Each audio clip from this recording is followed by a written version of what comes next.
여러분, 우리는요 이 자리에 있는 분들 중에서 뭐래도 하나 미로에 빠져 있는 분들이 있을 거라는 거죠. 이렇게 막 갔어요. 자녀를 위해서 이렇게 교육하면 되겠다 갔어요. 나는 이거면 될 거라고 했어요. 갔는데 내가 할 수 없는 상황이 또 와버려요. 또 물질 문제를 갖고 회사를 잘 운영했는데 그래서 요렇게만 하면 될 것 같아요. 그 사람이 도와주기만 하면. 그걸로 딱 갔어요. 근데 또 한계 상황이 와버려요. 막다른 골목. 입에서 나오는 말이 내가 할 수 있는 일이 없네. 미로에 빠진 거죠. 가정도 마찬가지입니다. 뭔가 풀어보려고 이렇게 해봤는데 결국은 또 막다른 골목이고, 직장 문제도 마찬가지고, 우리는 이런 막다른 골목 앞에서 마음속에서 이런 마음이 드는 겁니다. 내가 할 수 있는 게 하나도 없네. 도대체 나는 어떻게 하면 좋냐. 가정일, 직장일, 회사일, 인간관계, 사랑관계도요, 내가 풀어볼래도 풀어볼 수가 없는 미로 속에 빠진 거예요. 공부도 마찬가지고 건강도 마찬가지고 도저히 전도하는 것도 마찬가지예요. 도저히 길이 안 보이는 그런 막다른 골목 안에 우리가 처해질 때 우리는 입에서 뭐가 나오냐면 도저히 어떻게 하면 좋을지 모르겠다. 가슴에 무거운 돌 하나를 얹어놓은 것처럼 이렇게 답답함을 느낀다는 것입니다. 여러분, 그러나 오늘 이 상황에 처해 있는 사람도 예레미야였어요. 복음을 전하고 말씀을 전하고 열심히 살았습니다. 열심히 살았는데 결과는 뭐였냐면 바로 인생의 미로 속에 빠져버린 거예요. 내가 도저히 나올 수 없는 상황 속에 들어가 버린 거죠.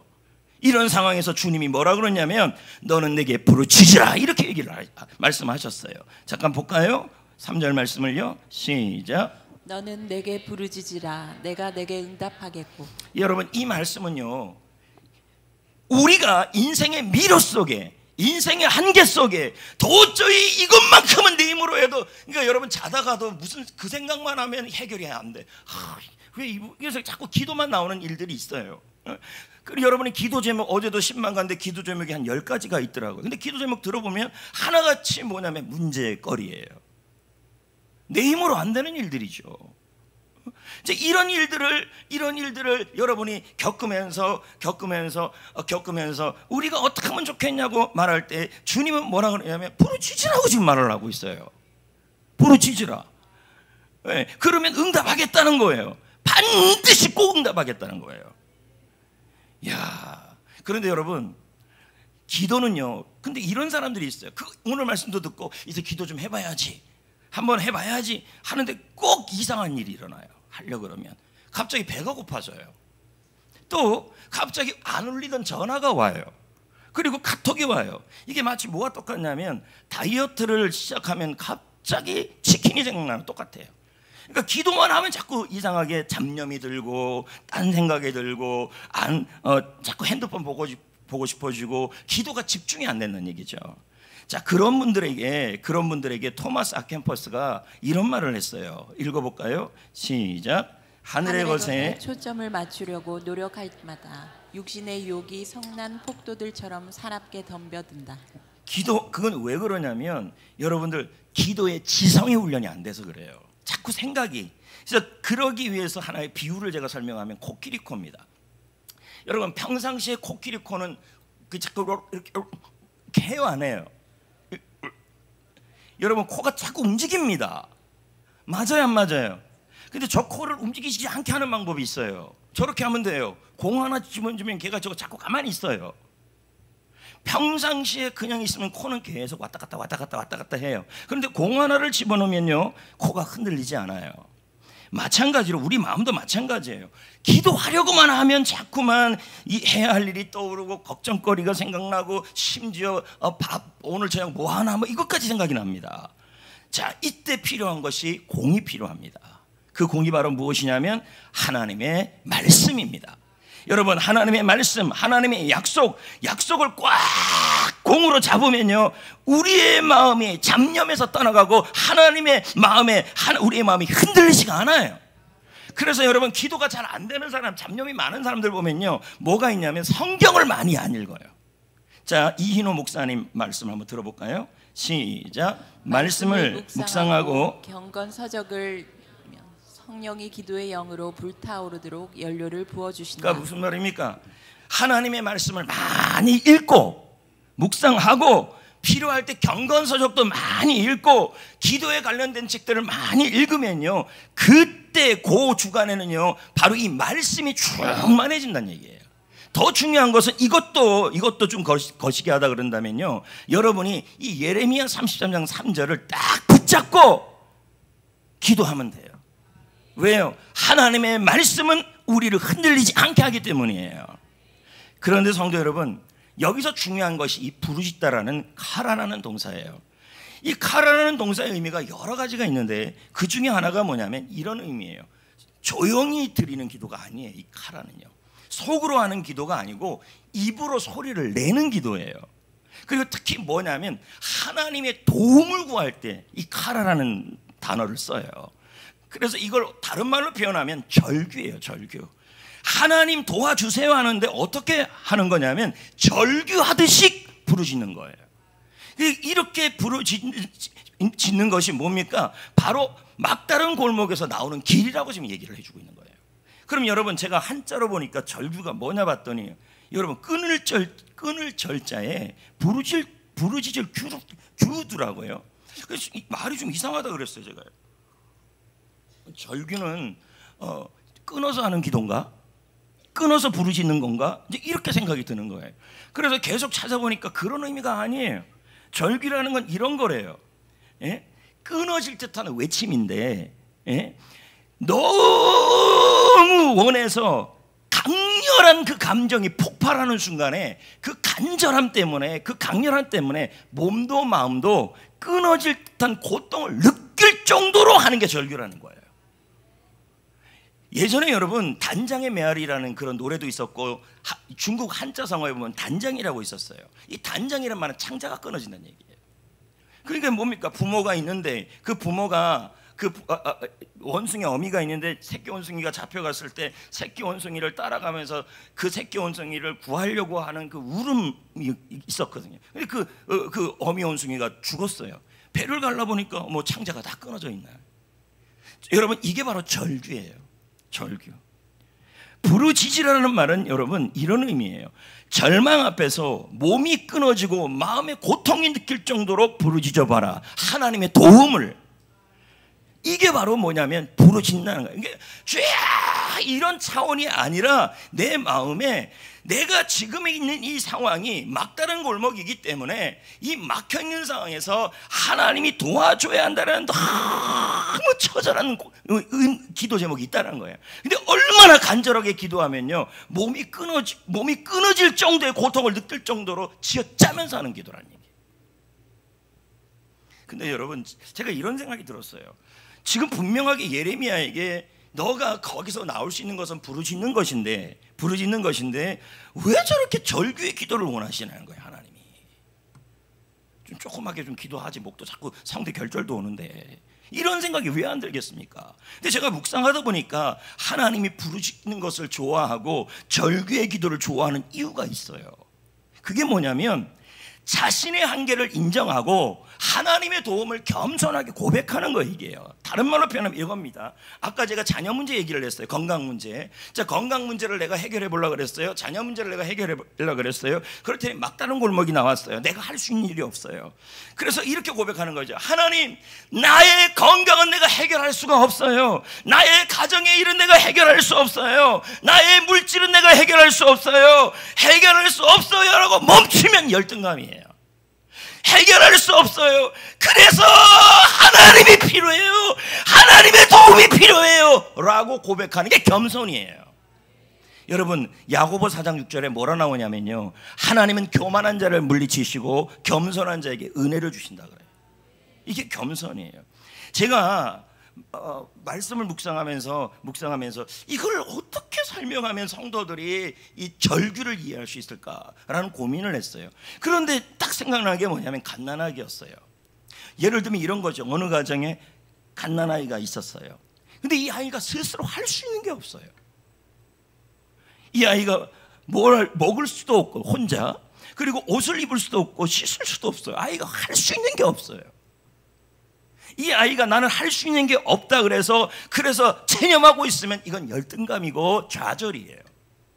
근데 이 아이는요, 뭐냐면 자기는 아무것도 할 수가 없어요. 아무것도 할 수 없어요. 먹는 것도, 웃을 수 있는 것도, 아니 옷을 입는 것도, 씻는 것도, 그리고 젖병 먹는 것도 이 아이는 할 수 있는 게 하나도 없어요. 그런데 이 아이가 유일하게 할 수 있는 게 하나 있어요. 절규예요. 울음. 그렇게 이 울음 속에 뭐가 들어있냐면, 나는 아무것도 못해, 기저귀가 못 갈아, 엄마 필요해, 엄마 도와줘. 이게 절규예요. 근데 이 아이가 그냥 운지 아세요? 생존이에요. 이게요. 저는 여러분에게 한번 도전하고 싶어요. 여러분의 막다른 골목 앞에서 이렇게 생존과 연관된 강력한 기도, 몸이 끊어질 정도로 그렇게 간절하게 부르짖어 봤냐는 거죠. 이 아이는요, 주로 언제 우냐면 배가 고파요, 아파요, 뭐가 불편해요. 그러면 이 아이는 그때 내가 할 수 있는 게 아무것도 없어요. 그러면 뭐해? 이 아이는 그냥 울기만 해요. 엄마, 나는 아무것도 할 수 없어요. 내가 할 수 있는 일이 없어요. 엄마가 필요해요. 엄마의 도움이 필요해요. 아빠의 도움이 필요해요. 이게 바로 뭐냐면 부르짖는 절규예요. 절규. 이 아이가 그냥 울지 않아요. 그리고 울음 잘 그치지 않아요. 해결 안 되면. 그렇게 울면요, 엄마가 옵니다. 할 수 있는 건 엄마기 때문에. 와가지고 어떡합니까? 몸을 살피고 문제를 해결해주고 기저귀를 갈아주고 젖을 주고 잠을 재워주고. 여러분, 이 절규와 울음은요, 굉장히 중요한 기도의 능력이에요. 근데 더 재밌는 건 뭔지 아십니까? 울음의 강도가 세면 셀수록 엄마 아빠는 더 빨리 움직여요. 그러니까 아가 아니라 그러니까 여러분의 기도가 응답이 덜 되는 거는, 여러분 좀 절규가 이거 안 들어주시면 나 죽어요, 이런 기도가 아니었을 수도 있어요. 예레미야에게 하나님이 말씀하신 이 카라, 부르짖다는 말은 바로 이 생존을 걸고 하는 기도였어요. 울 수는 있다는 거예요. 절규는 할 수 있다는 거예요. 우리의 기도가 너무도 매너리즘에 빠져 있다는 얘기죠. 이거 안 들어주면 저는 못 살아요. 하나님이 안 도와주면 나 이 건강 문제, 물질 문제, 그리고 이 관계 문제, 자녀 문제 해결이 안 돼요. 계속 걱정을 하고 기도가 있지만 한번 이렇게 여러분 주님 앞 막다른 골목 앞에서 이 아이처럼 울어봤냐는 거죠. 사람 앞에 우는 게 아니라 하나님 앞에 울 때 길이 생겨요. 황금 물었어요. 왜? 하나님은, 우리 하나님은요, 이런 하나님이에요. 이사야 49장 15절에 보세요. 여인이 어찌하여 그 젖먹는 자식을 잊겠으며 자기의 태에서 난 아들을 긍휼히 여기지 않겠느냐. 혹시 엄마가 잊으실지라도 나 여호와 하나님은 너를 잊지 않겠다. 이렇게 얘기가 나와요. 여러분, 찰스 스펄전의 말은요, 굉장한 말이에요. 이런 말이 나와요. 아이의 울음소리가 부모의 마음을 움직이듯이 우리의 기도, 절규의 기도, 우는 기도가 하나님의 마음을 움직인다. 이게 억지로 울 수는 없죠. 그러나 제가 한번 묻고 싶어요. 아주 절박하면요, 한나 같은 눈물이 나와요. 하나님 앞에 울어본 적이 언제쯤이었습니까? 지금의 이 문제가 덜 절박해서 여러분 이런 절규의 기도가 안 나왔습니까? 절규의 기도에 3단계가 있어요. 이것도 제가 어젯밤에 제가 그림으로 만들었는데요, 이렇게 봅니다. 한계를 인정해야 돼요. 하나님, 우리 가정 못하겠어요. 나의 은퇴 준비 못하겠어요. 미래 문제 못하겠어요. 건강 문제 내가 어떻게 해줄지 모르겠어요. 한계예요. 나는 지금 가능성이 없어요. 자녀 어떻게 하면 좋아요. 내 건강 어떻게 하면 좋아요. 셀 어떻게 하면 좋아요. 한계를 인정해야 된다는 얘기죠. 근데 한계만 인정하고 있으면 여러분 좌절이 되는 거예요. 그 다음에 뭐예요? 절규의 기도로 바뀌어야 돼요. 여러분, 다른 거 못하면 그냥 웁시다. 하나님 앞에 가짜로 울면 안 되는데, 하나님, 눈물이 나도록 당신 하나님 주님이 정말 필요합니다. 이 아이 어떻게 하면 좋겠습니까? 이 가정 어떻게 하면 좋겠습니까? 도대체 우리의 기도에 이런 모습이 있냐는 거죠. 거기에 여러분 마지막으로 눈물이죠. 눈물. 이 상황을 해결해 주세요. 울어 한번 보십시오. 여러분, 하나님 앞에서 너는 예레미야에게 예레미야야 너 복음을 전하다가 한계상에 들어왔느냐. 너무 복음을 전하고 싶었어 예레미야. 오죽하면 여러분 예레미야에서 예레미야가 뭐라 그럽니까? 내 안에 말씀을 전하지 않으면 불이 불 뜬 것 같은데 내가 그것을 전하지 못하는 한계 속에 있다까지 얘기를 해요. 그런데 하나님의 대답은 울으라는 얘기예요. 절규하라는 얘기예요. 한계를 인정하고 겸손하게 한계를 인정하고 나는 해결하지 못합니다. 가정의 건강 문제, 가정의 문제, 자녀의 문제, 물질의 문제, 환경의 문제, 직업의 문제, 그리고 셀의 문제 나는 못합니다. 하나님 도와주시옵소서. 기도가 길지가 않아요. 제가 곰곰이 묵상하다가 과연 절규의 기도가 요즘 나한테 있었나? 아니면 그냥 잠자다가 기도 시간을 때우고 그렇게 하진 않았나? 이런 생각도 많더라고요. 생명을 하나님이 반드시 열어줘야 될 일들이 있을 겁니다. 있습니까? 하나님이 문을 열어줘야 될 일들이 있습니다. 그게 물질이 될 수도 있고 건강이 될 수가 있고 자녀가 될 수도 있고 회사 직장의 일이 될 수가 있고 그리고 우리 교회 셀의 문제가 있고 여러분의 사역의 문제일 수도 있어요. 하나님이 활짝 열어줘야 돼요. 근데 그 한계 앞에 여러분이 입에서 나오는 말은 나는 못합니다라는 말이 나오는데 그 못합니다라는 말을 가지고 기도는 하는데 어디에서 멈춰버리냐면 가라가 되지가 않아요. 주님 도와주세요. 셀에서 할 때도 끝났네. 떼워 절규의 기도로 바뀌셔야 돼요. 주님이 열어주셔야 합니다. 주님이 풀어주셔야 합니다. 주님만이 나의 도움이십니다. 어린아이가 엄마 어떤 아이는요 울다가 기절하는 애들도 있을 겁니다. 아이가 사는 길은 우는 것밖에 없어요. 우리 아무것도 할 수 없는 우리가 할 수 있는 일은 뭐예요? 하나님 앞에서 울고 부르짖고 절규하는 거예요. 그게 방법이에요. 빌리 그레함 목사님이 참 재밌는 말을 했어요. 기도는 우리의 무력함을 인정하고 나는 못한다는 거예요. 그리고 하나님의 전능하심을 인정하는 거다. 하나님은 할 수 있다는 얘기예요. 여러분 건강 앞에 무능함을 느낍니까? 자녀를 키우는데 무능함을 느낍니까? 손주 손녀를 바라보면서 무능함을 느낍니까? 아니면 여러분 교회 사역을 하면서 무능함을 느낍니까? 한계를 느낍니까? 아니면 회사를 다니고 그리고 사업을 하면서 장사를 하면서 무능함을 느낍니까? 내가 할 수 있는 일이 없는데 이 문제는 내가 어떻게 할 수 없는 그런 일들이 있습니까? 여러분 다른 건 다 못해도 하나님 앞에 울 수는 있습니다. 절규의 기도가 필요해요. 하나님은요 우리가 가장 약할 때 가장 강하게 일을 하십니다. 그러니까 그걸 좀 믿으셔야 돼요. 어린아이가 할 수 있는 일이 뭐밖에 없어요. 그냥 우는 거예요. 절규하는 거예요. 도와주세요 도와주세요. 근데 우리의 기도에 이 절규가 약해졌어요. 저도 그렇고 예전에 비해서.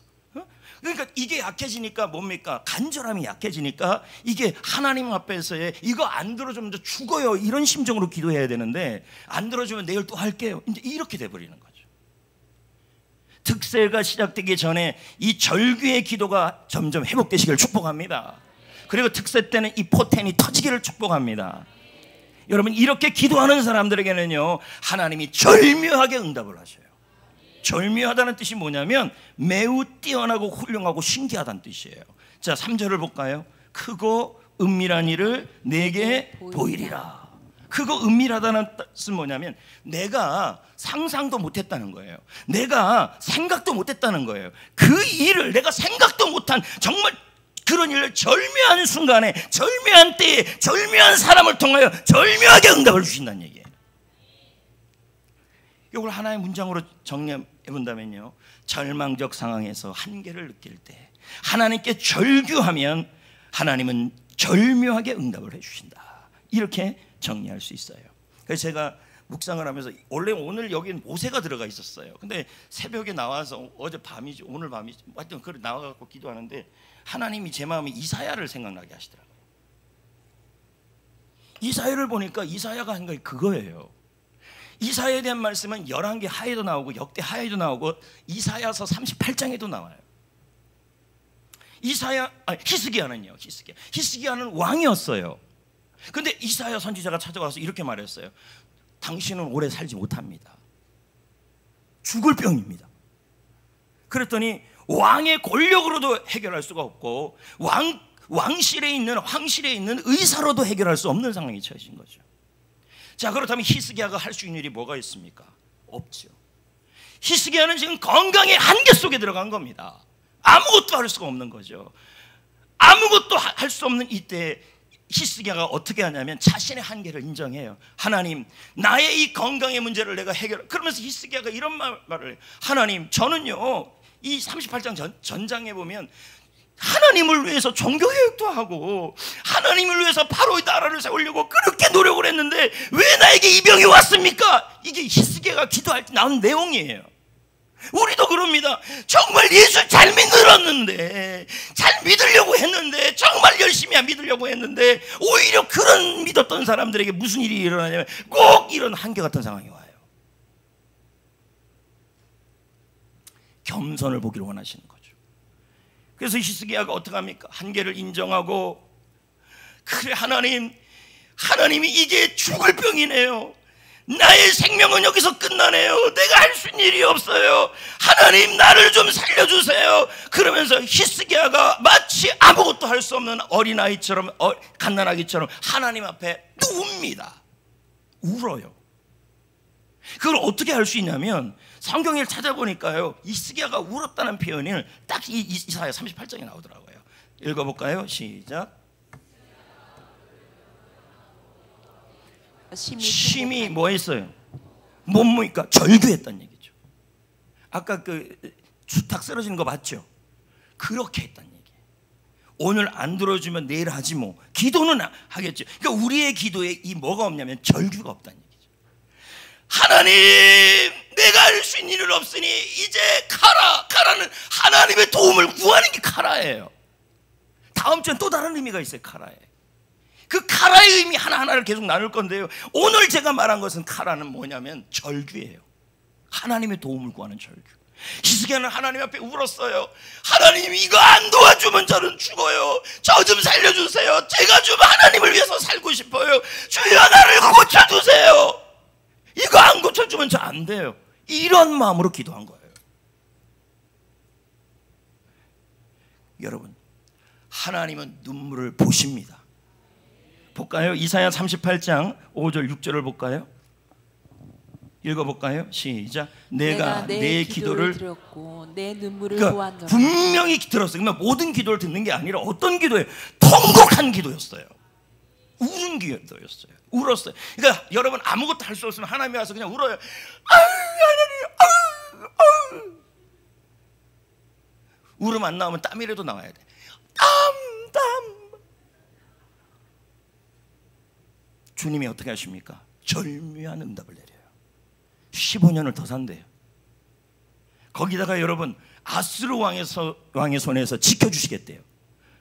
그리고 이성을 보호해 주겠대요. 여러분, 이건 뭐예요? 생각한 이상을 주신 거였어요. 기대한 이상, 예상 밖의 응답이에요.